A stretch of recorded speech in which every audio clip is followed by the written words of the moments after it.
So back to the beauty of coaching or mentoring, whatever you're going to call it. You get to set the rules that suit you. And people will either like those rules and hire you or they won't. See, if you set yourself up by letting your students or proteges make the rules, you'll quickly burn out because you won't like what you've obligated yourself to do with them. They might say, well, I need a certain appointment every week, this, that, and the other. No, I don't do that. I say no, because I might teach you something that takes a day to create. Why would we wait a week for another call? Sometimes you'll be working on something that'll take you a couple weeks to create. Why would we waste a call you just telling me, hello, how are you, Tom? No.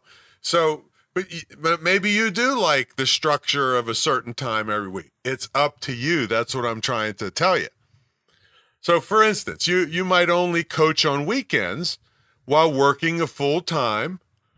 And I have to be careful because I always want to throw up when I say the word J-O-B.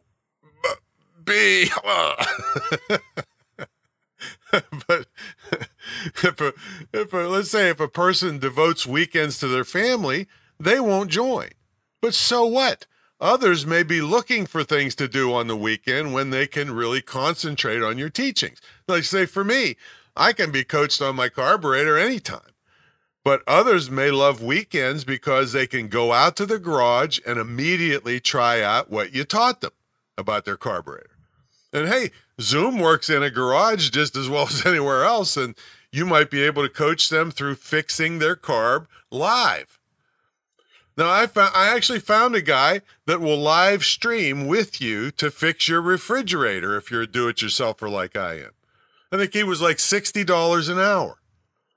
It's still way cheaper than for these $20,000 refrigerator things I got in here. And don't call me Nancy Pelosi either, because I'm not bragging. They're 30 years old is the nice part about it.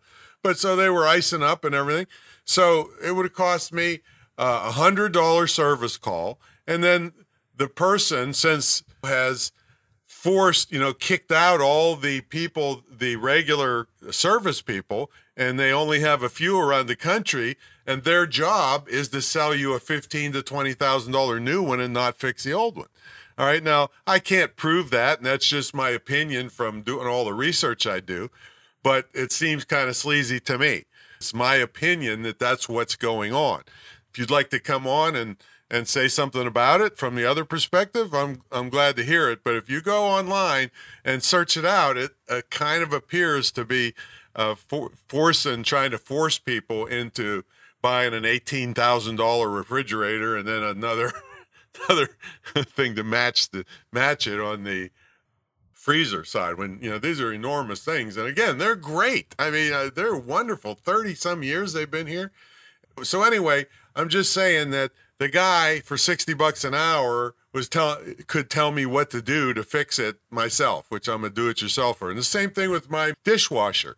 It would have cost $300 to $400 easily to replace this $120 part that I got off of eBay.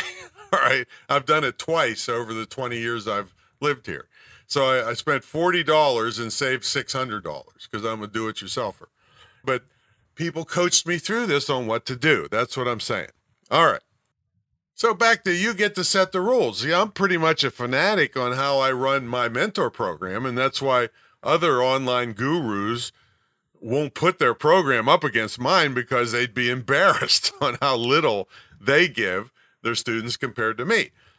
But see, most programs aren't like mine, and you can set all kinds of boundaries to suit yourself and your lifestyle. All I care about is whatever you promise somebody, you deliver. If not, I may show up at your place and stick a camera in your face and have you explain why you cheated this person. All right, so do what you say you're going to do. I don't care if you charge $1 million an hour. If you do what you promised them, and they weren't incapacitated mentally, which you'd have to be to spend $1 million an hour, all right, you're fine with me. But when you overpromise and underdeliver, that's when you're fraudulent. So don't do that. And by doing it the way I do it, word spreads. I haven't advertised my program other than talking about it on these podcasts.